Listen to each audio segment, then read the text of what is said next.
So I have to say that this was put together by Deborah, thanks to her.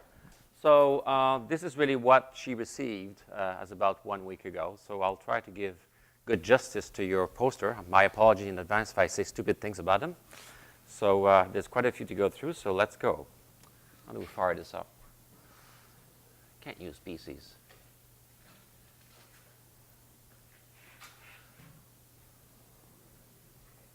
Okay, so QuickMe. This is a fast statistical tool for exoplanet imaging surveys by Bonavita et al. So this is all about doing a different analysis of using classical Monte Carlo simulations, and this here to use a grid-based sampling to define the orbital parameters. The claim is that this is much faster and useful. Seeds and Acorns by Timothy Brands from the Subaru team. He's talking about some new pipelines and codes, and which is now open source in Python. So it's claiming that we've got it incorporates various algorithms, better performance. So see Timothy Brands' posters.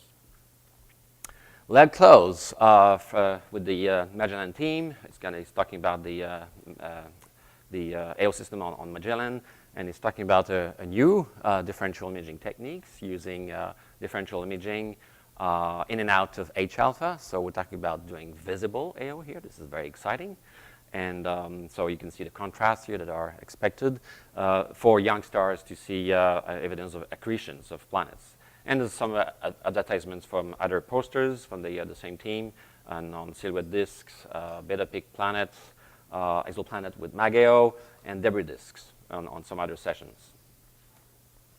New frontier in exoplanet direct imagings from Tain Theory on the results from the SEXIO on Subaru with the Pi-A coronagraph and speckle nulling. And they're saying that they will reach contrasts of 10⁻⁶, maybe 10⁻⁷ with this instrument. And there's an advertisement also for a new paper on beta peak. Graphic is a Geneva reductions and analysis pipeline for high contrast imaging of planetary companions from the Geneva team by Eigelberg et al. This is all about, this is a Fourier-based pipeline to analyze high contrast imaging data. A reevaluation of Kappa and Andromeda B. So this is a breaking news here from Sasha, Jackie, Adam, and Mike et al. Suggesting that Kappa Andromeda may not be as young as claimed, maybe as old as 200 megayears, and they have spectroscopy of the companion they obtained with 1640, suggesting that this object may be more like 50 to 70 Jupiter mass. So a very interesting poster. First, fibered imager for a single telescope.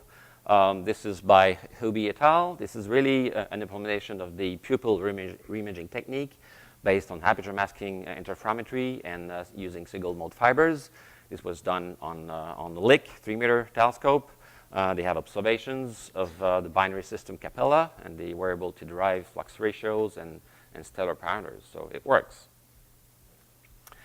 Estimation of contaminants for direct imaging of exoplanet, constrained on stellar distribution model for both near-infrared and deep imaging data.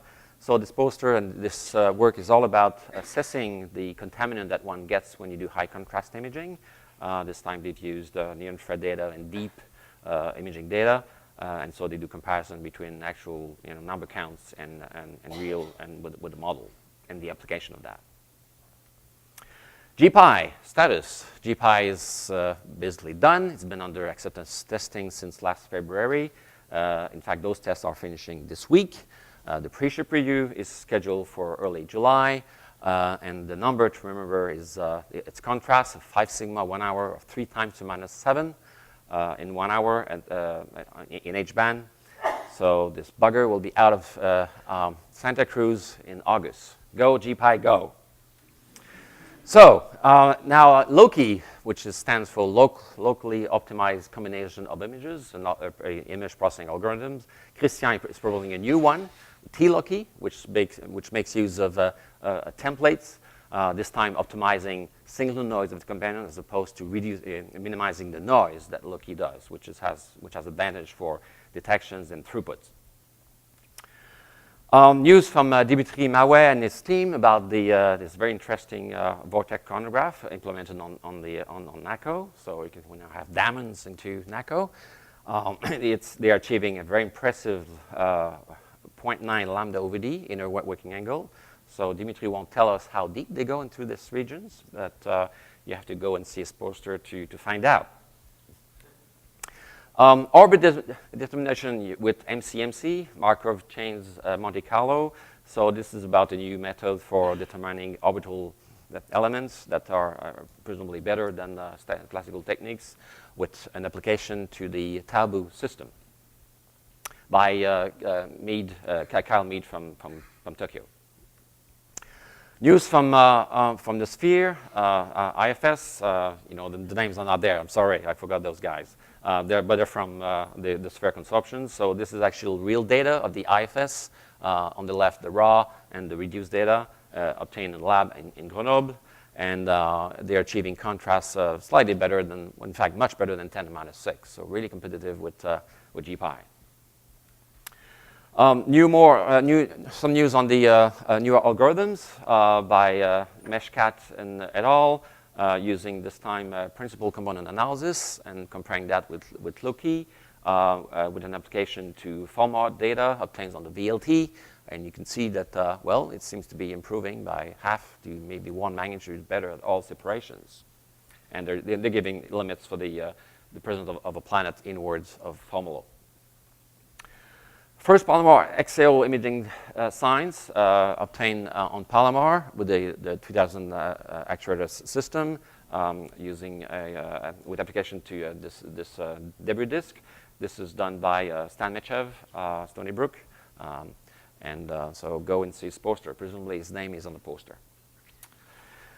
This one is about FIRST and what FIRST is going to do for finding planets through lensing techniques. So the bottom line is that it will find thousands of those. This is very impressive, talking about Mercury mass planets, free-floating planets. So lots of planets that FIRST will find, and this is about so this poster will give you all the details of that. It seems to be a very thorough analysis. Giant planets around AF and M stars. So I don't know whether there was a message there that the star of the group is Anne-Marie Lagrange, just under the name, the word. But this is all about this new result that we've just heard, a probable planets of 4 or 5 Jupiter mass around an A star. Very exciting results. So go and see that poster. I'm sure we're going to discuss that a lot at this conference.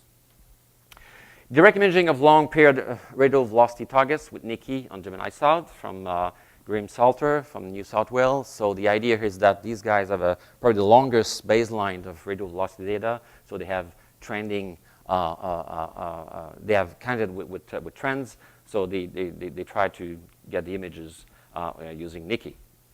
So we'll have to see whether these things are background stars or real candidates.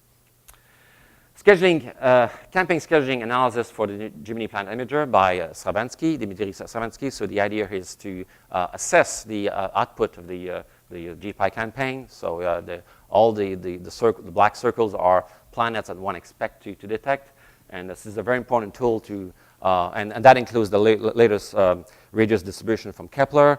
And this is a very important tool to really optimize the campaign scheduling to get the right populations of planets to hopefully say something about the planet formation mechanisms. Resolves scattered light image of the edge-on planetary disk ESO H-alpha 569. This is basically HST data supported with detailed modeling of the disk, where they derive disk parameters for that. So this seems to be a very interesting work. News from Sphere again on the RDIS, the dual band imager camera on Sphere has been tested in the lab. So you can read for yourself here that they're achieving contrast of about 10 to minus 6 at 1 arc second. And that's it for the poster session.